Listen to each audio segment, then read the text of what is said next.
amigo ligado na programação da TVT e você que nos assiste por um dos nossos distribuidores ou pela internet. Estamos começando mais um programa Brasil Consciência, uma realização do Sindicato Nacional dos Servidores Públicos Federais na área de Ciência e Tecnologia do setor aeroespacial. E no programa de hoje, a gente repercute um dos maiores anúncios científicos da nossa era, as primeiras imagens do telescópio James Webb, essa maravilha da tecnologia, 1,5 milhão de quilômetros da Terra, capturando imagens, fotografias do espaço profundo. E para falar sobre este assunto, nós estamos aqui com o Dr. Alberto Rodrigues Ardila, pesquisador titular lá do LNA, o Laboratório Nacional de Astrofísica, que fica em Itajubá. A gente já falou do laboratório aqui, mas antes da gente começar a nossa conversa sobre as imagens do James Webb, vamos relembrar também com uma análise de um pesquisador do LNA o que é este inovador telescópio. Acompanhe. Bom, falando diretamente do telescópio James Webb, ele está sendo tão esperado porque ele vai aumentar em muito a capacidade que nós tínhamos até hoje de observação de objetos astronômicos a partir do espaço e mesmo comparado a instrumentos a partir da Terra.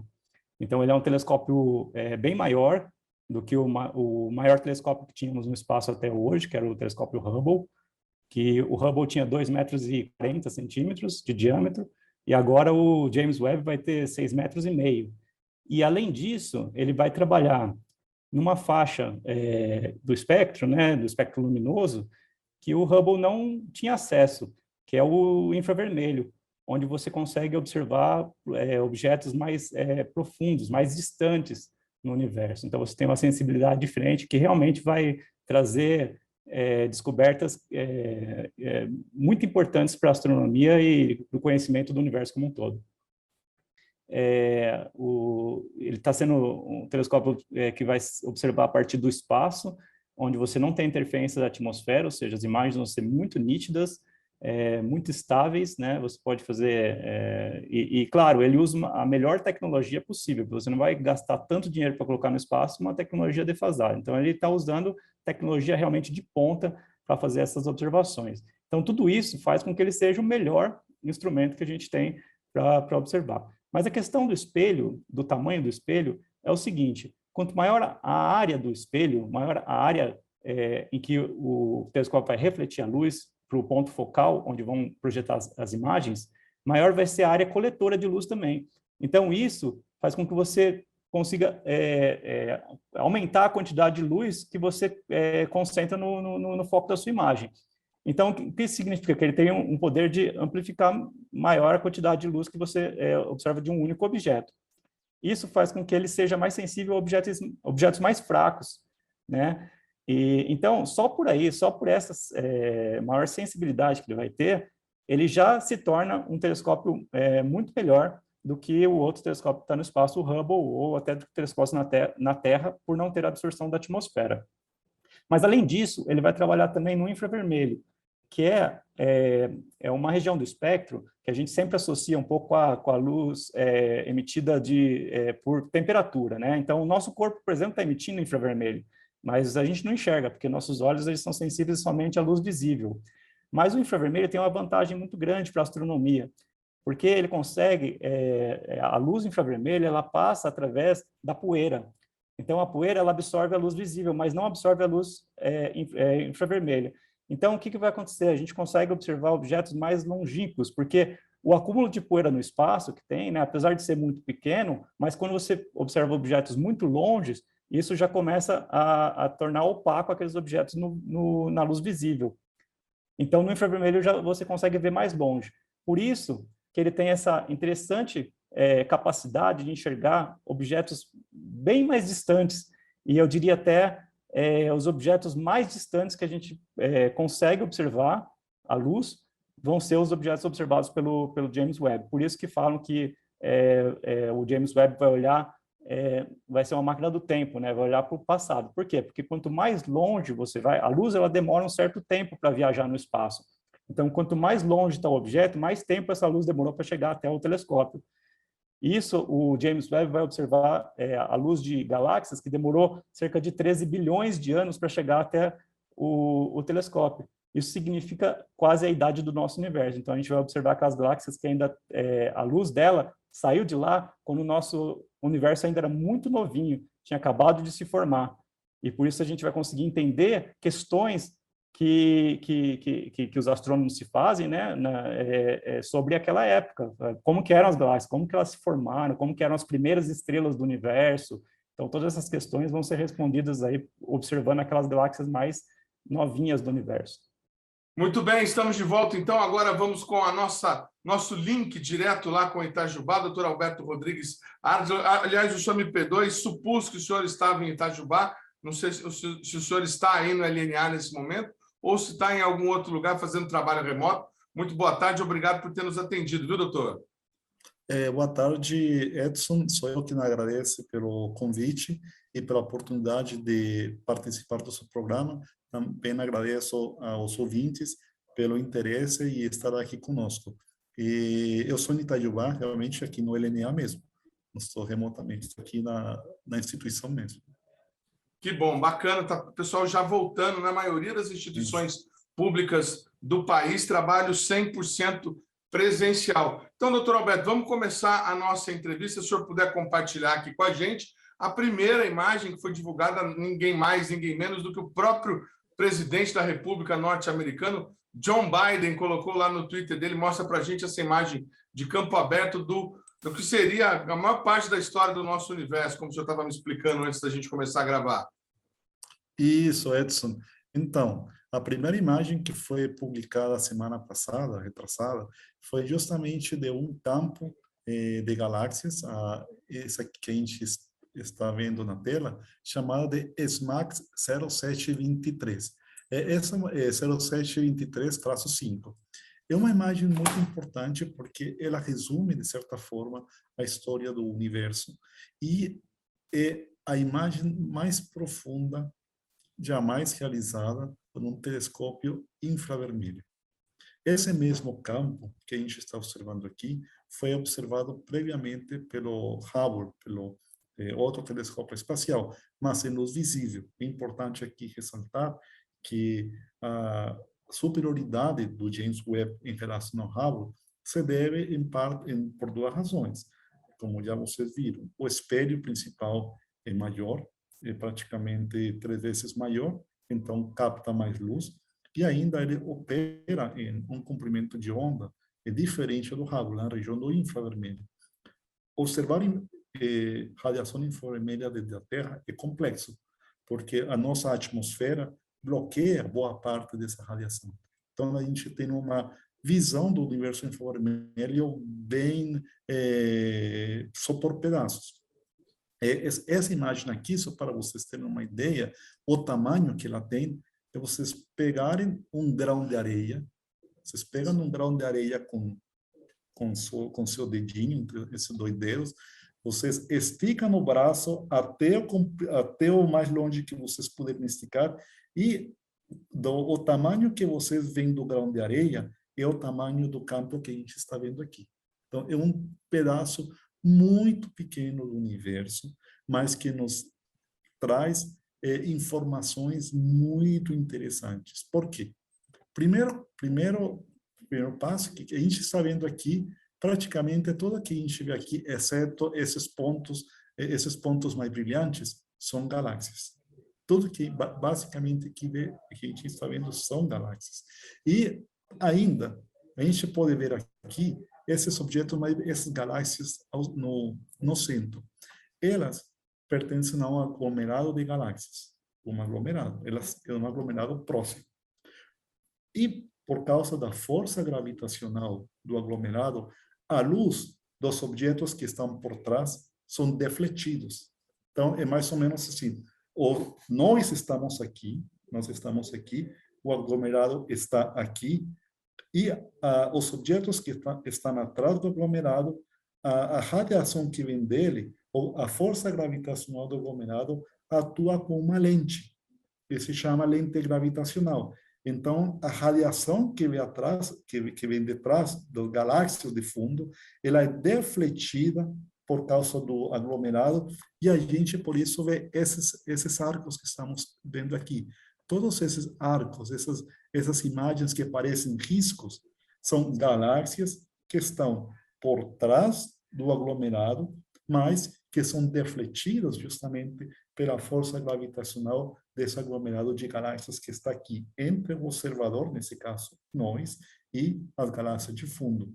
Então, é importante... Teria alguma coisa, alguma relação com a questão do efeito da força gravitacional no espaço-tempo, como Einstein descreveu, o eclipse de Sobral, a luz passando por trás da Lua para a gente poder enxergar, no caso passou atrás do Sol para a gente poder enxergar naquela oportunidade. Exatamente, isso é uma consequência da teoria da relatividade proposta por Einstein. Justamente aqui temos a confirmação clara de que um campo gravitacional distorce a radiação.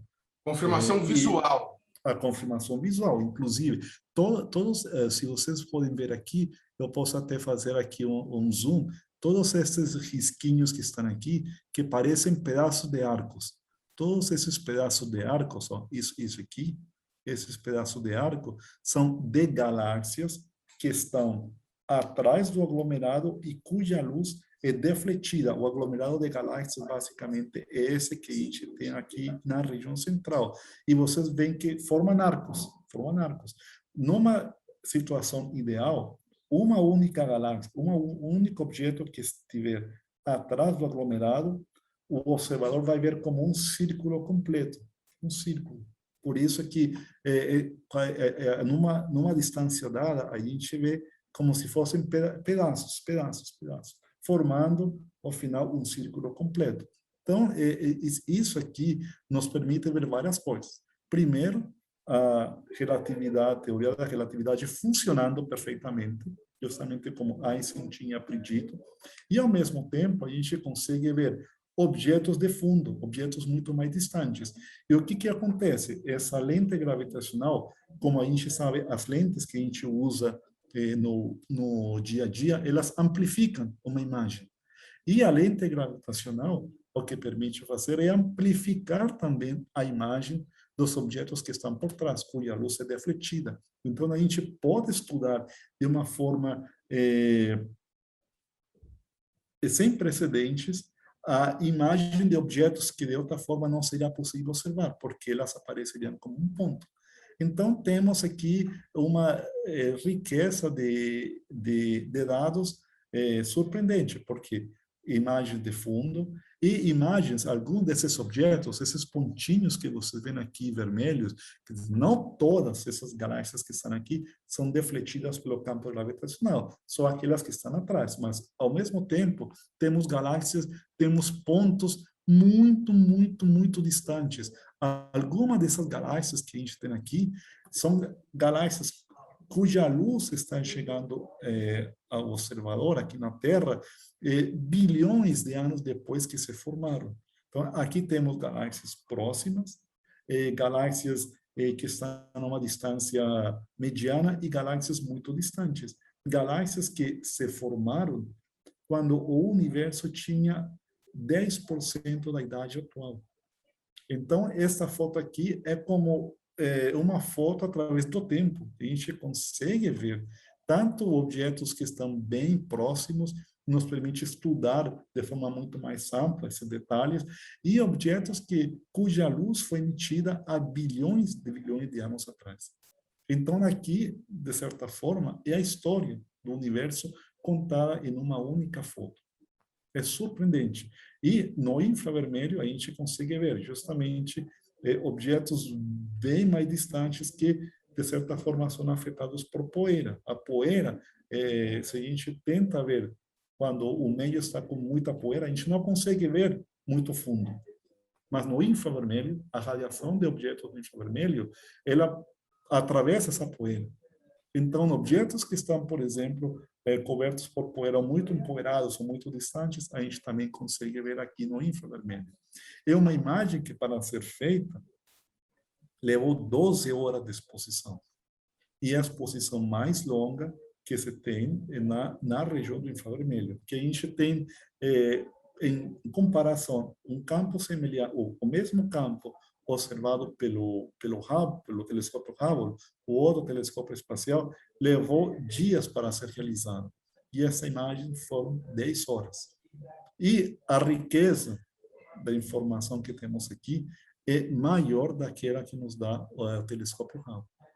E ainda a gente pode analisar a luz que vem de cada cada pontinho de luz que vocês estão vendo aqui pode ser analisada pelo Hubble, porque ele faz uma imagem e, ao mesmo tempo, para cada objeto, essa luz é analisada por outro instrumento e a gente nos permite ver, por exemplo, a composição química.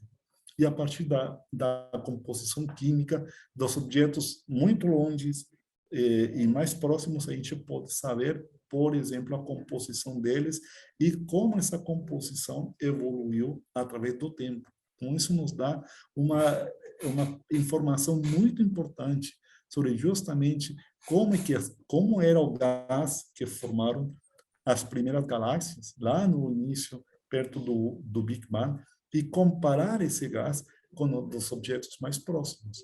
E saber se tudo o que a gente sabe até agora sobre evolução de galáxias é correto ou não. Que coisa sensacional. Vocês veem que o professor falando, ele não tira o sorriso do rosto, porque realmente quem trabalha com o estudo de planetas, do universo, está muito feliz com a primeira amostra desse instrumento. O senhor vai permitir aí, o senhor vai desculpar a minha curiosidade, até infantilóide, talvez, mas o senhor falou aí em exposição de 10 horas, né? Quem entende um pouquinho de fotografia sabe, exposição, ou seja, apertou o botãozinho da máquina, abriu o diafragma, ficou aberto ali, máquina antiga era filme, queimava lá a prata do filme, máquina digital, expõe a luz, o sensor lê e faz a foto. Essa é uma foto que demorou 10 horas, né? Ali, digamos, o diafragma do Hubble aberto, captando essa luz. Aí o senhor falou que pela luz dá para analisar muita coisa. Uma pergunta de leigo. A gente observa ali 1, 2, 3, 4, talvez 5 objetos, os mais próximos, que parecem uma estrela. Tem uma ali quase no meio, bem brilhante. O que é isso? Por que essa luz foi mais forte? Essa é uma galáxia que está mais próxima? Obrigado, Edson, pela pergunta. Acho que é bem importante esclarecer. Esses pontos brilhantes que a gente vê, inclusive com essas pontinhas aqui, esses são justamente estrelas. E essas estrelas são da nossa galáxia. Então, quando a gente observa em qualquer direção, você vai observar estrelas que fazem parte da nossa galáxia. E atrás dessas estrelas, a gente observa galáxias que estão fora da Via Láctea. Então, por exemplo, este ponto aqui, perto do centro... Estrela sair da frente. O senhor me desculpa a pergunta, né? Bastante óbvia. Obviamente que ia ter uma estrela na frente. Sim, e isso. Então, essa estrela aqui, se vocês seguem o mouse, não sei se vocês estão conseguindo ver, mas essa estrela aqui, isso aqui, essas pontinhas aqui são todas estrelas da nossa galáxia. Mas a maior parte, mas é difícil em alguns casos, quer dizer, na maior parte dos casos, a gente só consegue observar estrelas da nossa galáxia ou das galáxias mais próximas.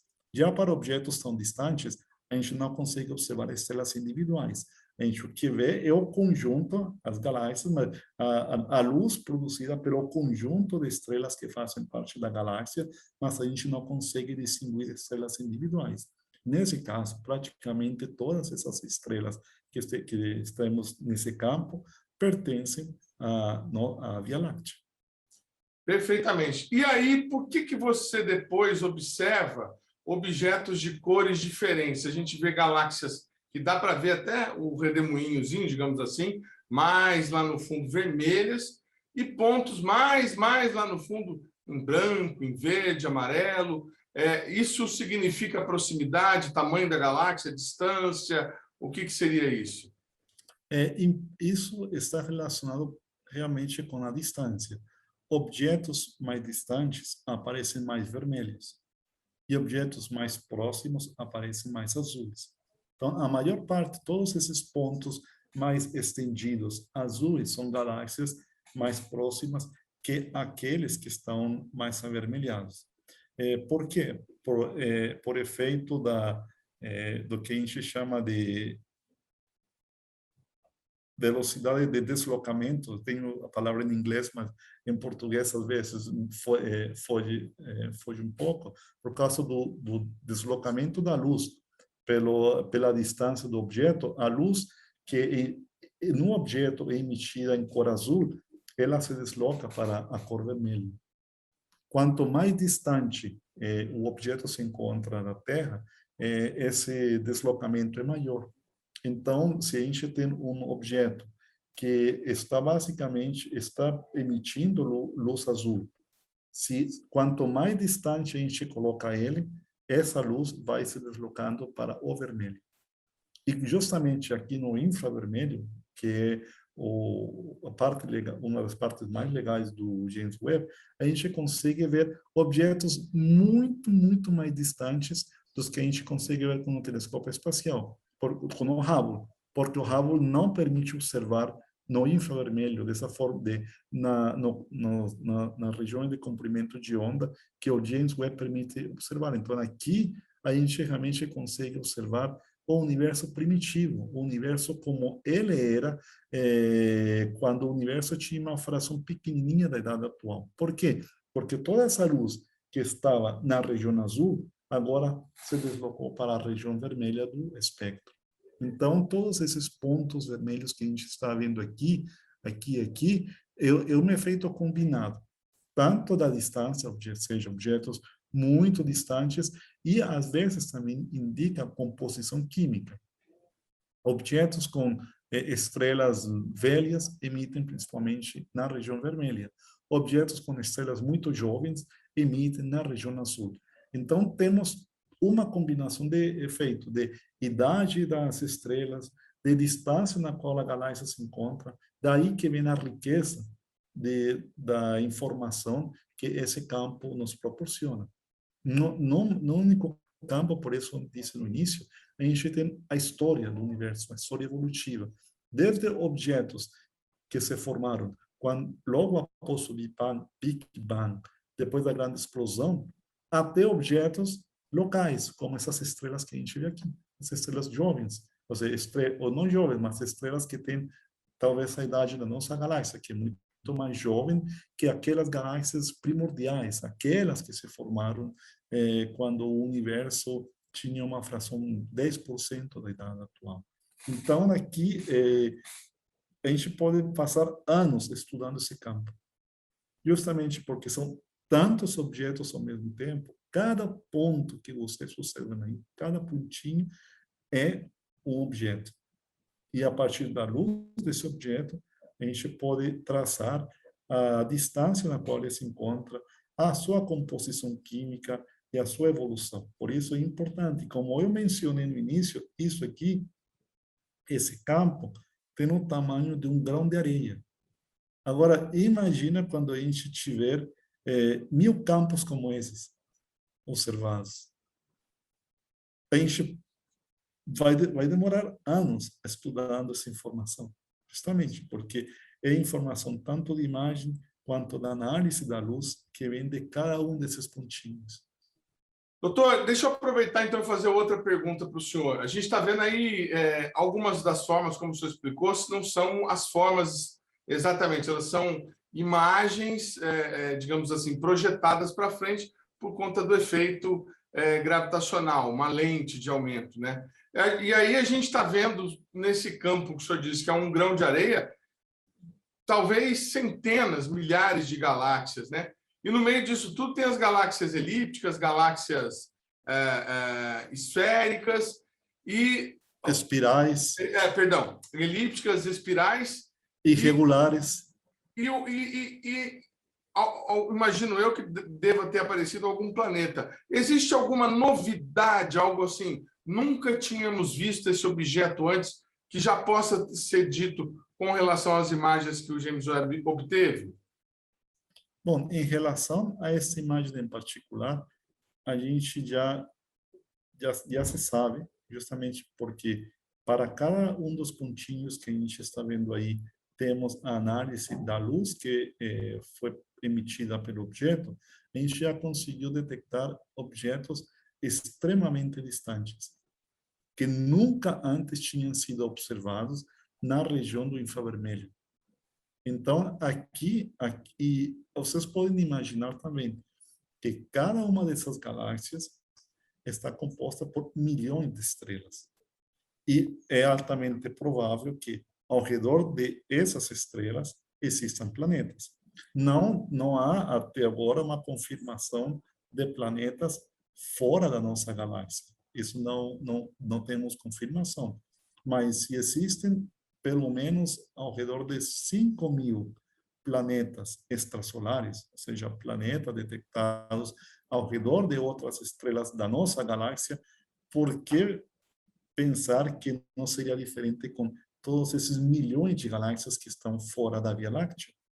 Então, embora a gente nessa imagem especificamente não tenhamos detecção de planetas extragalácticos, é de supor que existem.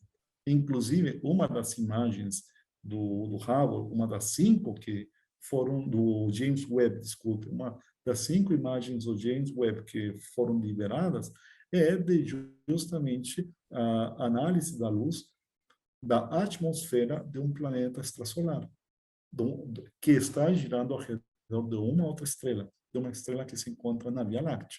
Então, para analisar ou para verificar a existência de planetas, esse instrumento não é o mais adequado. Esse instrumento apenas nos dá as imagens e nos dá a análise da luz. Mas para analisar ou detectar planetas extrasolares ou extragalácticos, se for possível, esse instrumento não é adequado. Mas o Hubble, o James Webb, tem instrumentos justamente para detecção de planetas extrasolares. E a estudar essa composição química, essa é uma das áreas quentes do James Webb, onde ele vai fazer avanços que até agora não tinham sido possíveis. A gente vai para um rápido intervalo e a gente volta já já com essa informação, essa imagem desse planeta dentro da nossa galáxia, como disse o doutor, e muito mais informação também sobre as outras imagens já divulgadas do James Webb. É um instante só, não sai daí.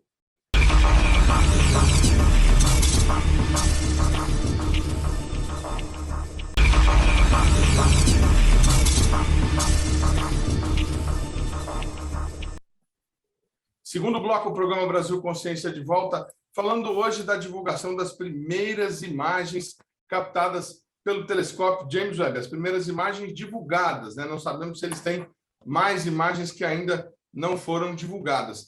E para falar sobre esse assunto, nós estamos aqui com o Dr. Alberto Rodrigues Ardila, que é pesquisador titular lá do LNA de Itajubá, falando com a gente diretamente de Itajubá, Minas Gerais, onde tem um queijo e um doce de amendoim delicioso. Doutor, o senhor estava mostrando para a gente aí as imagens daquele campo plano, né, do universo. Temos também uma imagem de um planeta, como o senhor estava explicando. Vamos mostrar para o pessoal o que é essa imagem e o que ela nos diz para o estudo da astronomia, por gentileza. Edmund, assim como na imagem anterior, onde a gente mostrava o universo mais distante possível, essa imagem que temos aqui, embora não seja uma imagem propriamente dita, ela nos diz muito, até muito mais que uma imagem, porque ela é a análise da luz de um planeta extrasolar. É um planeta chamado WASP-96b. Esse planeta é super interessante por quê? Porque ele tem um tamanho que é o dobro, mais ou menos, do Júpiter. A gente sabe Júpiter, um planeta do nosso sistema solar, o gigante, o maior planeta do sistema solar. Esse planeta WASP-96b tem o dobro do tamanho de Júpiter. Mas é muito curioso, porque ele o dobro, mas tem menos massa que Júpiter. Ou seja, ele é muito mais fofo que Júpiter, um planeta gasoso. E ainda, muito mais importante, ele se encontra a quase 1/10 da distância entre o Sol e Mercúrio. Então, imagine um sistema solar, Mercúrio é o planeta mais próximo do Sol. Este planeta é maior que Júpiter, mais leve que Júpiter, e se encontra a 1/10 da distância entre o Sol e Mercúrio. Ou seja, não existe um planeta similar no sistema solar. Ou seja, um planeta tão grande e tão próximo do Sol. Ou tão próximo do Sol, nesse caso, da estrela da qual esse planeta está ligado gravitacionalmente. Então, o que se faz? O James Webb tem um instrumento que permite justamente NIRIS, chama NIRIS, ele permite analisar a luz desses planetas. Então, quando o planeta está passando pela a estrela, e quando o planeta está passando pela frente da estrela, então a radiação da estrela atravessa a atmosfera do planeta. E aí, através da luz da estrela que passa pela atmosfera do planeta, a gente pode saber a composição química da atmosfera do planeta. E isso é o que estamos vendo aqui. Aqui vemos pontinhos, que são esses pontinhos brancos, é o que o James Webb observa. E essa curva azul, onde a gente vê vários picos e vários vales, é o que mostra o modelo para a composição química desse planeta. E a gente vê aqui que vários desses picos têm água, água, água, água. São esses picos, a posição desses picos é o que me diz a composição química. E a composição e a forma, a localização deles. E a gente vê que esse planeta especificamente tem vapor de água na sua composição. Então, é uma questão muito importante, porque até agora a gente tem detectado aproximadamente 5.000 planetas ao redor de outras estrelas, fora do sistema solar. Aqui temos uma única estrela. Então, temos 5.000 outras estrelas, alguns planetas, 2, 3 planetas ao redor de outra estrela, mas era muito difícil poder investigar a composição química da atmosfera desses planetas. Com o James Webb, a gente vai conseguir estudar de forma pioneira essa atmosfera e ver, por exemplo, se a gente detecta planetas com composição, com atmosferas que têm composições semelhantes à da Terra. A gente conhece muito bem a composição química da atmosfera da Terra, e a gente sabe que essa composição química é fundamental para o desenvolvimento da vida do nosso planeta. Então, a análise da atmosfera de planetas extrasolares nos vai permitir saber se existem planetas análogos ao nosso, análogos em composição química e com uma atmosfera semelhante à da Terra. Ainda, pela localização desses planetas, dos planetas ao redor de outras estrelas, a gente pode intuir como esses planetas se formaram e saber mais justamente sobre a formação do nosso sistema solar. Então, aqui esse é um gostinho. Isso aqui é apenas alguma coisa assim para sintam o gosto do que o James Webb é capaz de fazer e a informação que ele vai conseguir nos providenciar sobre planetas extrasolares. Que bacana, dá para pelo menos já saber que tem um lugar lá no universo onde a gente pode tomar um copo d'água se a gente conseguir chegar até lá. Tem vapor d'água nesse aí. Vamos seguindo, passando para as próximas imagens. Sim. Essa imagem Essa é de uma nebula que é maravilhosa. Sim? É uma imagem maravilhosa de uma nebulosa planetária, chamada Nebulosa do Anel do Sul. Nebulosa planetária contrário ao que o nome possa indicar, nebulosa planetária não é uma nuvem na qual se formam planetas. Muito cuidado. Nebulosa planetária tem esse nome porque lá no início do século, no século passado, quando os astrônomos observavam esses objetos através do telescópio, pela forma alongada, eles viam algo parecido com Saturno. Saturno é o planeta do sistema solar, que tem um anel. Então, eles viam algo parecido, um objeto com uma morfologia semelhante, mas com forma de nebulosa. Então, daí vem o nome de nebulosa planetária. Mas diferente de um planeta, uma nebulosa planetária significa a morte de uma estrela. É a morte de uma estrela similar ao nosso Sol. Então, o que a gente sabe de teoria de evolução estelar, quando uma estrela de baixa massa, como o Sol, atinge os estágios finais de evolução, ela simplesmente expulsa as suas camadas externas. E essas camadas são expulsas e elas começam a se expandir. E a radiação que vem da estrela central, que ficou basicamente um núcleo nu, um núcleo de hidrogênio nu, essa radiação ioniza, que a gente chama ioniza o gás ao redor. E por isso temos essas cores que temos aqui. E essas cores nada mais é que o gás que foi expulso pela estrela, e ao interagir com a radiação, elas produzem essa luz de diferentes cores, que evidencia a composição química do gás. Então, cada elemento químico que compõe esse gás emite preferencialmente numa cor diferente. Essa nebulosa é muito interessante, por quê? Porque pela primeira vez, já nessa imagem, essas duas imagens, ambas foram feitas com o James Webb, só que com instrumentos diferentes. Aqui é feita com um instrumento chamado NIRCam, que é uma câmera que funciona no infravermelho próximo, e esta aqui, a da direita, é feita com a MIRCam, que é uma câmera no infravermelho médio, ou seja, comprimento de onda mais para o vermelho. E se você repara, aqui na imagem da esquerda, temos uma única estrela, uma estrela azul brilhante. E o que acontece aqui na imagem da direita? Temos duas estrelas. E pela primeira vez, essa estrela mais fraca, essa foi a estrela que morreu. Então, pela primeira vez foi visto a estrela que deu origem a essa nebulosa planetária. Essa estrela que chegou à sua fase final de evolução, expulsou as suas camadas mais externas e produz essa emissão fantástica que a gente está vendo aqui.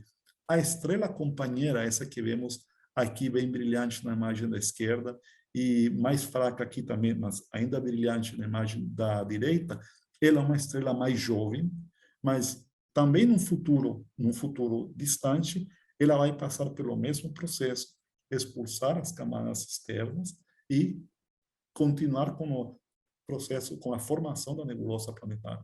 Mas, de qualquer forma, esse gás que a gente está vendo aqui, por que ele tem essa forma tão intrincada, essa morfologia de tipo uma borboleta? É porque essas duas estrelinhas que estão aqui, essas duas, elas estão girando uma ao redor da outra. E, por causa desse movimento, elas perturbam o gás que está ao redor.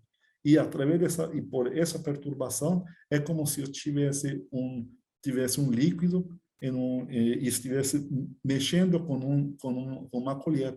Você vê que se forma um redemoinho, se forma uma estrutura. E essas estruturas, na maior parte dos casos, é produzida justamente pela interação do movimento, essa interação do movimento das duas estrelas, e essa perturbação se transmite, essa perturbação gravitacional se transmite ao gás, e temos todas essas estruturas que estamos vendo aí.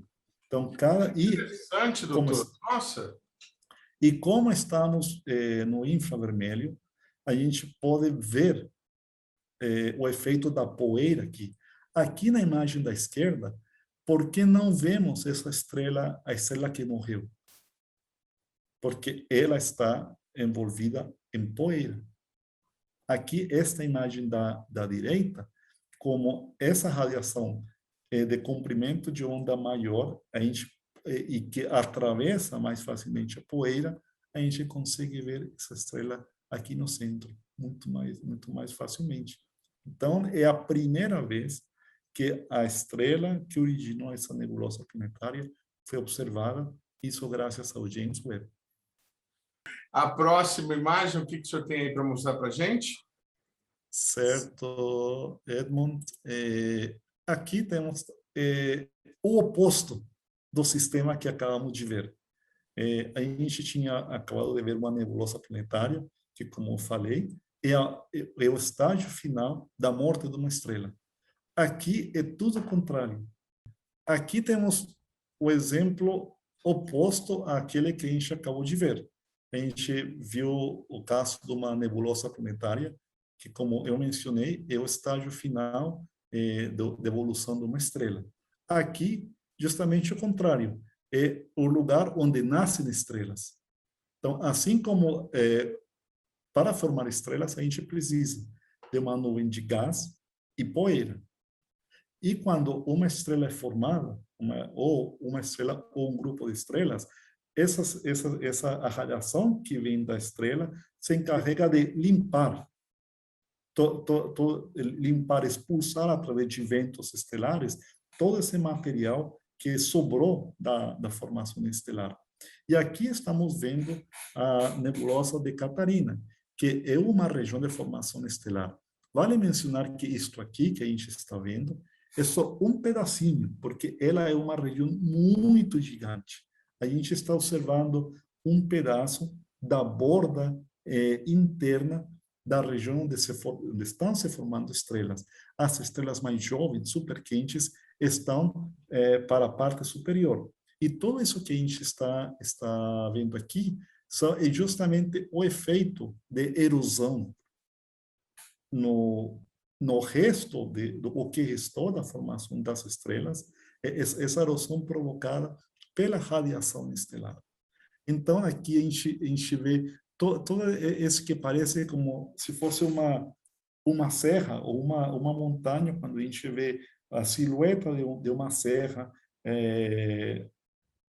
no anoitecer, temos a lua atrás, e essa lua evidencia a silhueta de uma série de montanhas. Isso aqui é bem similar. A gente tem toda essa borda é justamente iluminada pela radiação das estrelas recém-formadas.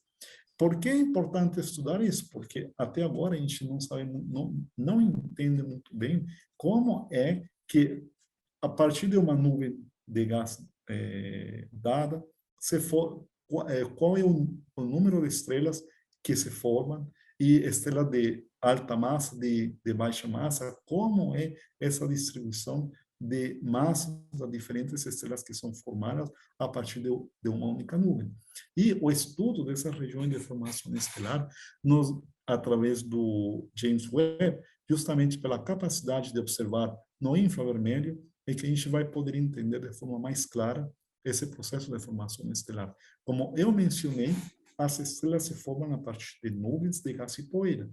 E se eu digo poeira, imediatamente vocês têm que pensar regiões obscurecidas. Eu não posso vê-las em luz visível, porque a luz visível não consegue passar através dessas regiões. Enquanto que no infravermelho, essa radiação passa através da poeira e eu posso ver de forma muito mais clara esse processo de formação estelar. Então, aqui não podemos ver diretamente as estrelas mais brilhantes, porque elas estão mais para o centro. Mas a maior parte de todos esses pontos brilhantes que temos aqui, todos esses pontinhos, são estrelas que estão sendo formadas na nebulosa. Inclusive, todas essas estruturas aqui, esses picos, tudo isso é produzido pela erosão causada pela radiação das estrelas mais brilhantes que estão na parte superior. Então, aqui é só também um pequeno gosto, um tira-gosto do que a gente vai conseguir estudar a partir das imagens que o James Webb vai nos dar daqui para frente. Então, o problema de formação estelar não é um problema ainda sem solução. Existem muitas perguntas em aberto, e a possibilidade de observar essas regiões e com esse nível de detalhe, de resolução e um campo tão grande, vai nos permitir avançar bastante no conhecimento desses objetos. Praticamente uma filmagem, né, do nascimento da estrela, né?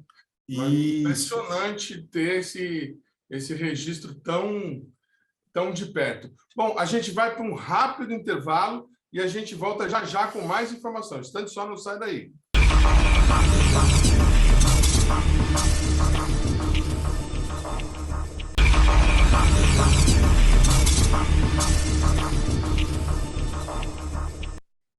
Terceiro bloco, o programa Brasil Consciência de volta, e hoje a gente está repercutindo aqui, analisando, tentando aprender um pouco sobre o que foi divulgado, qual é o resultado das primeiras imagens captadas pelo James Webb. São 5 imagens, as primeiras imagens que foram divulgadas. Eles provavelmente devem ter outras imagens, mas as que foram divulgadas a todo o planeta, a todo o público, são essas aí. Doutor, vamos seguindo para a gente concluir as imagens e eu fazer uma pergunta para o senhor sobre os próximos passos com o uso do telescópio. Qual é a próxima imagem que o senhor tem para mostrar para a gente? Estamos falando com o doutor Alberto Rodrigues, pesquisador lá, titular lá do LNA de Itajubá. Ah, sim, essa imagem é bastante interessante. Vamos a ela, então. Edmond, sim, essa imagem aqui é de um conjunto de galáxias chamada o Quinteto de Stephan. Deixa eu adivinhar. Stephan é o cara que descobriu o quinteto. O quinteto, exato. É isso mesmo. Nossa, e o quinteto... toda a vida, não, doutor? Fala a verdade. Pois é, e quinteto porque são 5 galáxias. A gente vê aqui 1, 2, 3, 4 e 5. Então, essas galáxias que estão em interação. Essa é a questão mais relevante aqui. Agora, cuidado, que na verdade esta galáxia que está aqui à esquerda, embora elas estejam juntas, esta galáxia aqui está bem mais próxima que este outro sistema aqui. Ou seja, o quinteto de Stephan, na verdade, é um quarteto. 4 desses objetos estão em interação muito próximos um do outro, enquanto que esta galáxia aqui da esquerda, ela não faz parte daquela dança cósmica. E isso aqui é um balé cósmico. E quando digo um balé cósmico, é porque as galáxias, por causa da atração gravitacional, elas interagem gravitacionalmente. E isso é estudar esse tipo de objetos que são relativamente próximos a nós, nos permite entender como as galáxias evoluíram no passado. Por quê? No passado, bilhões e bilhões de anos atrás, a maior parte das galáxias estavam juntas. E através desse processo de interação é que aconteceu, temos o universo que a gente observa atualmente. Galáxias espirais, galáxias elípticas. Galáxias elípticas, a gente sabe hoje em dia que é o resultado da fusão de várias galáxias. Então, aqui, esse sistema, no futuro, muito provavelmente, a gente vai ter uma galáxia elíptica gigante, que é formada justamente a partir da fusão dessas 4 galáxias que estamos vendo aí. Então, aqui, como são objetos próximos, a gente consegue entender essa interação, entender processos como formação estelar, porque justamente essa interação entre objetos dispara o processo de formação estelar. Então, tirando esta galáxia aqui da esquerda, que não está em interação com as outras 4, a gente vê essas morfologias, essas caudas aqui, a gente pode ver essa galáxia aqui de cima, essa cauda gigantesca que se estende por milhares de anos-luz. Essa cauda de gás e poeira, ela é resultado justamente da interação. A interação gravitacional entre esse sistema é tão violento que expulsa parte do gás da galáxia aqui de cima, formando essas estruturas, superestruturas longas e tão bonitas. Então, todos esses objetos, você pode, aqui, por exemplo, aqui estamos vendo efeito de formação estelar. Isso aqui é uma região de formação estelar estimulada justamente pela interação. Aqui a gente está vendo essa galáxia aqui na parte superior, não é uma galáxia normal, é uma galáxia que também possui um núcleo ativo, ou seja, um buraco negro que está em processo de acreção de matéria. E se você repara bem, aqui acho que posso mostrar aqui, não é?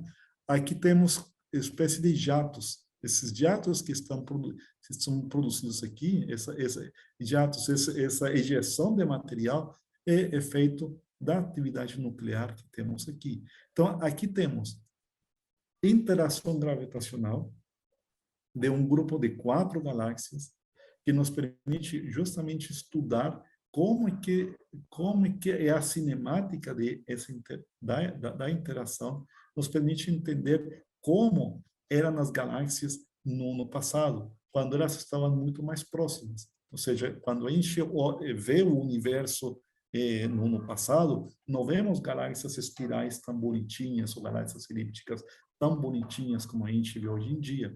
A gente vê, são galáxias irregulares ou galáxias bem perturbadas por efeito da interação. Mas pelo fato de elas estarem tão longe, a gente não pode estudar o detalhe da interação como nos sistemas mais próximos. Então, o James Webb vai nos permitir estudar esses sistemas de interação e tirar uma quantidade de informação espetacular, principalmente relacionados a como é essa interação cinemática, a produção de todas essas estruturas de cauda de maré, como é que é a distribuição de poeira, como é que é o processo de formação estelar disparado justamente pelo processo de interação. E uma questão muito importante que, embora eu falei esta galáxia aqui da esquerda não faça parte do sistema, ela é muito importante porque ela é bem mais próxima e a gente consegue distinguir estrelas individuais. Eu mencionei no início que praticamente só podíamos ver estrelas individuais da nossa galáxia e das galáxias mais próximas.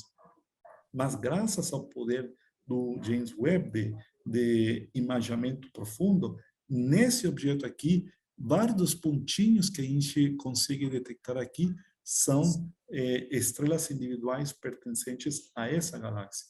Então, a gente pode, pela primeira vez, estudar estrelas individuais de outras galáxias, fora da Via Láctea, e que não se encontram tão próximas assim. Então, aqui é uma foto que nos mostra o poder que o James Webb vai ter no campo científico, no estudo de sistemas de interação. Então, aqui, e esses dados também estão sendo analisados por equipes de pesquisadores e estudantes, vão produzir uma grande quantidade de resultados bem interessantes e certamente nos próximos meses e anos a gente vai escutar bastante sobre todas essas imagens e o impacto no ponto de vista científico que elas têm. Por enquanto, elas têm um impacto visual. Quer dizer, olha, o telescópio que nos custou 10 bilhões de dólares está lá no espaço, está funcionando muito bem, está produzindo imagens nunca antes vistas, e agora vamos fazer ciência com isso. Vamos revolucionar o conhecimento astronômico a partir dessas e outras imagens que ele vai gerar no futuro. Vou fazer uma pergunta rápida para quem acompanha o nosso programa. A gente entrevistou, não faz muito tempo, a doutora Duília de Mello, que é professora lá na Universidade Católica de Washington, e ela fez um estudo que foi publicado sobre as chamadas bolhas azuis local de interação entre galáxias elípticas e galáxias esféricas, eu falei corretamente, onde nascem estrelas. Aquela outra imagem que o senhor mostrou seria algo mais ou menos isso, doutor? Mais ou menos nesse sentido? A interação de duas galáxias diferentes? Sim, aqui basicamente a maior parte das galáxias que fazem parte do quinteto são espirais. Esta galáxia que a gente vê na parte superior, que é a principal, a de maior massa, é uma galáxia espiral. Essa galáxia um pouco mais embaixo também é espiral. E talvez essa galáxia mais na parte inferior, ela já tem uma morfologia mais elipsoidal. Mas justamente a partir da interação de todos esses sistemas, de sistemas muito próximos, é que se formam as galáxias elípticas. Então, assim, aqui,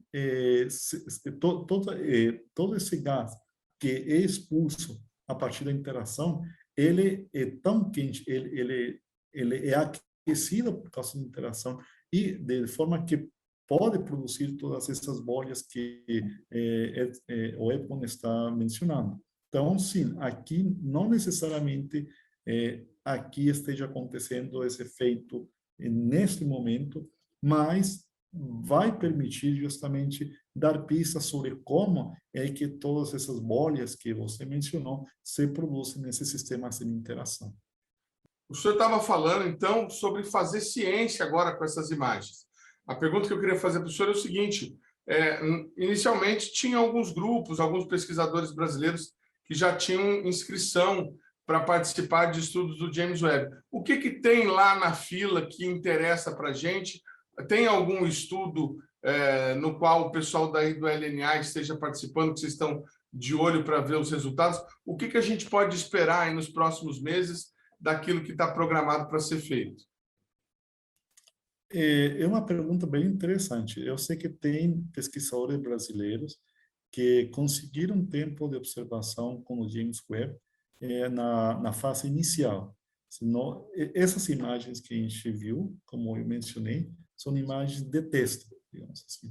Mas a ciência sim, dados de projetos científicos que foram aprovados, talvez ainda não foram observados, pois estão em via de observação. Eu sei que projetos brasileiros muito interessantes que têm a ver, por exemplo, com processo de alimentação de buracos negros, como eu mencionei no quinteto de Stefan, uma das galáxias na parte superior, aquela da parte superior é o núcleo ativo. Isso significa que ela tem um buraco negro que está engolindo matéria. Então, sei que projetos brasileiros, liderado inclusive por um pesquisador da Universidade Federal de Santa Maria, está pesquisando justamente o processo de acreção de matéria ao redor de buracos negros e ganhou tempo com o telescópio espacial. Tem também, acho que, um outro pesquisador do Observatório Nacional que ganhou tempo em um projeto que não me lembro exatamente a natureza dele, mas o importante é que todos esses projetos que têm tempo com o telescópio, eles têm um mérito científico ímpar, ou seja, eles passaram por um processo de seleção com pesquisadores de praticamente de todo o mundo. E eles ganharam tempo justamente pela novidade da ciência que eles pretendem fazer. Então, eu acredito que nos próximos meses, quando esses projetos sejam observados, os pesquisadores tenham dados, eles vão poder nos contar um pouco sobre o que eles conseguiram atingir com as observações, que certamente vai ser coisa muito boa. Mas também é importante mencionar que o telescópio espacial tem o James Webb tem a seguinte política: ele observa dados para um determinado projeto e esses dados pertencem à equipe que propôs a pesquisa durante 6 meses. Depois de 6 meses, esses dados são públicos.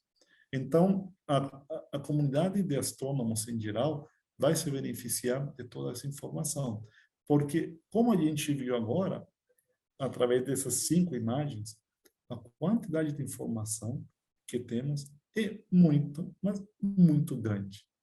Então, é impensável que uma equipe só consiga espremer esses dados por completo. Eles tinham uma pergunta científica, eles vão conseguir responder essa pergunta, mas os dados vão te permitir também pesquisar outras questões. E os dados estão aí disponíveis para qualquer astrônomo pegar os dados e analisar de outra perspectiva, analisar outra questão que possa ser respondida com esses dados também. Então, assim, não é claro que quem ganha os dados leva a dianteira, é como se fosse uma corrida, onde os corredores de elite saem na frente e atrás, um tempo depois, saem os corredores geral, o pelotão geral. Mas certamente esse pelotão geral, que toda a comunidade astronômica vai se beneficiar de todos esses dados também. Então, assim, o usufruto dos dados do James Webb é público. A partir de um certo momento, toda essa informação vai estar disponível como é atualmente a informação do telescópio espacial Hubble, que está aí ainda dando informação. Eu posso baixar dados do Hubble, que já foram observados anos atrás, e usar esses dados para a minha pesquisa. A mesma coisa vai acontecer com o James Webb. Os dados rapidamente vão se tornar públicos e astrônomos do mundo todo vão poder também pesquisar o tema, o assunto do seu interesse. Como eu mencionei, a riqueza de informação aqui é inédita, porque é a primeira vez que a gente tem um telescópio com essa resolução, com esse poder de captação de imagens numa região do espectro eletromagnético que não tinha sido observado com esse nível de detalhe até agora. Então, vai ter mais dados que astrônomo, eu te garanto isso. Vai ter muito mais dados disponíveis que astrônomo haja astrônomo para analisar toda essa informação.